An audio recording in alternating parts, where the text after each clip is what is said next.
Let's build this new giant otter habitat with a big underwater viewing in our South American tropical house.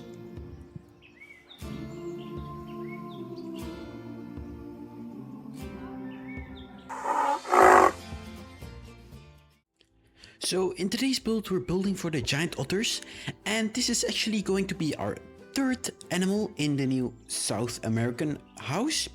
And yeah, I thought, well, we already had the ocelots, we already had the spectacled bear, and I didn't really want to go for the big animals yet, so that's why I decided to build for the giant otters. Well, it's giant, but yeah, it's not really one of the big hitters, like the big hitters in the house. So that's why we're building for the giant otters. And you can see that I started out with the indoor, and I actually had some problems with the diving, because you can see that the water section is really thin in the indoor, and it's also way too shallow. So that's why I had to go back after I recorded everything and fix that a bit, because also the outdoor pool I made it way too shallow. So yeah, they couldn't dive because it needed to be like 4 meters deep, and I only made it like 2, something like that. I'm not really sure, but yeah, it was just not deep enough so they could dive. So I had to go back and fix that and make it like way more deeper. But you will see that in the cinematic shots, because then you will see how the whole habitat will turn out. So I'm not really sure if it was a good idea, but you can see the green wall to the left of the indoor, what I'm building on now, and the wall that you see there is going to be a overflow into the capybara and the tapir habitat. I'm not sure how I'm gonna do that yet, but I have made a start on it. So I have just added some fence to make it look like a little overflow or something. I'm not sure if it's gonna work out or something, or if it's gonna look great, but we will see when we would finish it. So I had some troubles with this particular indoor swimming pool, I guess, because I am not sure why, but the water just started glitching out. When I added the water, like half of the water just didn't exist. It was like you had just had the pool, and then there were just holes in on the surface, and there was just no water there.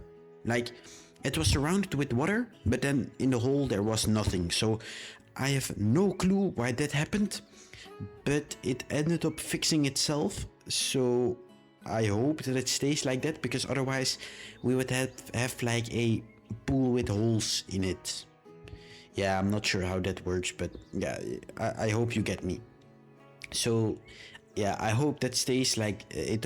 I hope it stays like this.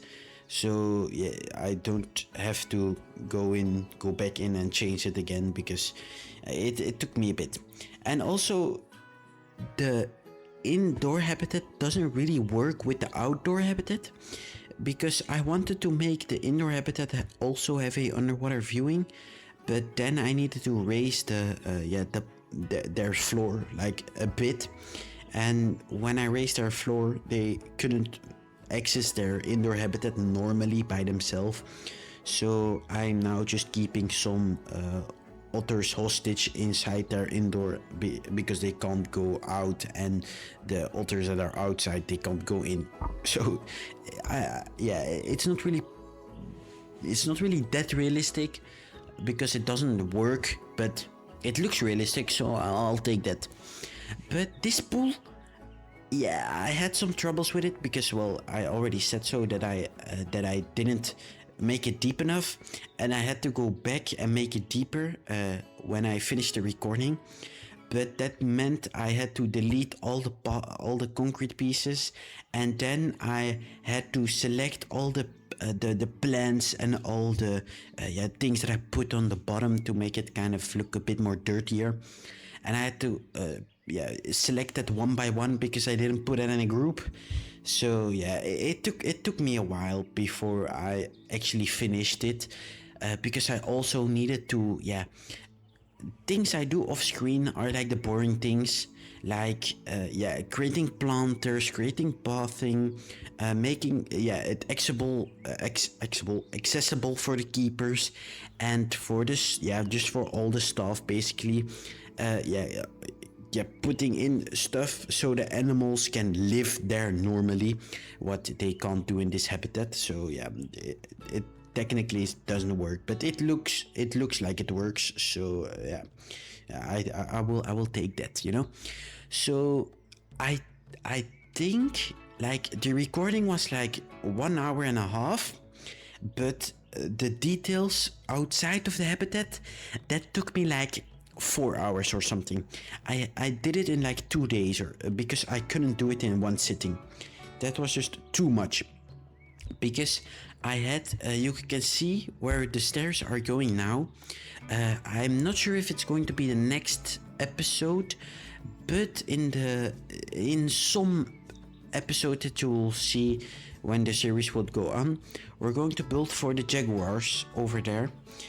But I didn't want the cinematics to just record the habitat for the otters and then just have a whole naked blank space over there where the jaguar is going to go, but you can't really see it yet.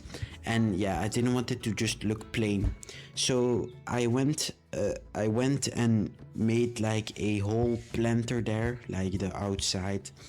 And that took a while because I also needed to do it on the other side, because then you would like see the right side with all of the foliage, and then the left side would just be bare, and I didn't want that, so I decided to also do that on the other side. And that also took like an hour or so, maybe 2. So when I finished that, I was 4 hours in, and I decided, well, that would be good now. I think then the other planters I will do when we're building the other habitats. So that's basically why this build kind of traumatized me, not because of the build itself, but because of the foliage around it and the detail around it, because the kind of the habitat laid in a pretty weird spot. It was like between the jaguars and the tapirs, but the building kind of has a extra space for the jaguars, and then you kind of have a dent in the building, and that is where I put the otters in. But if you go left of that dent, you of course face the wall that houses their indoor. So that means that you have like a whole space that you can't do anything with, because, well, you can't make an indoor there, so you can't put an animal there. And that means that I have to make a really big planter before you can see the tapirs and the capybaras. I am not sure if you're following. I hope you do. If you don't, you will see when we're building for the capybaras and for the tapirs. You will see it, what I mean, if you can still remember it, of course. But that's kind of why it is laying in a sort of awkward spot a bit, because, well, it's just the otter build, and then you have nothing for like a bit, and then you have other habitat. But on the other side, you have like way more habitats closer to each other. So it's a bit weird, but you will see when we're building for them. So my idea for the jaguar habitat is that you actually get like a lot of really a lot of jaguar or like leopard habitats are fenced over, or like in a aviary. And I decided to do that, because, well, we want to make it a bit realistic. Of course, I'm not going to build my own aviary, because I don't want to do that. I said that in the previous aviary that I built. I am not going to build any more aviaries until Planet Zoo 2, because, it's just, I just hate it, I don't want to sit there and place fence pieces for an hour to make them look like net pieces, and then when you finish it and you go and look at it from a just from a cinematic standpoint, or just from a visitor standpoint, it looks like absolute shit. I don't want it anymore. So I decided to just download a beautiful aviary from the workshop, from Haribo actually. So yeah, that's what I went with, because I wasn't going through the pain anymore. I am not going to do that anymore. But I am going to remove some poles, because I think there are a lot of poles in that aviary. I am sure it's not going to look that bad. I think, I'm not pretty sure about that, but we will see when we are going to the build. But yeah, talking about the otter build, because that's actually the build that kind of has a priority now.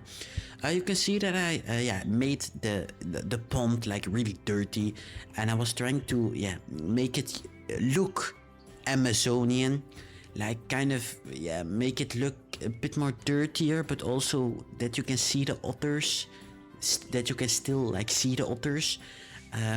So yeah, I decided to just place some random ass aquatic plants on the bottom and hope that it looked nice, and it actually did, so I'm pretty happy about that. And I actually like the idea of the underwater viewing. I didn't really know how I would do it. First I just thought that I would make like the main path just go down and through the underwater viewing, but then I thought, well, a lot of people don't really want to see the otters that close, because it would also be very busy there, because everybody wants to see it.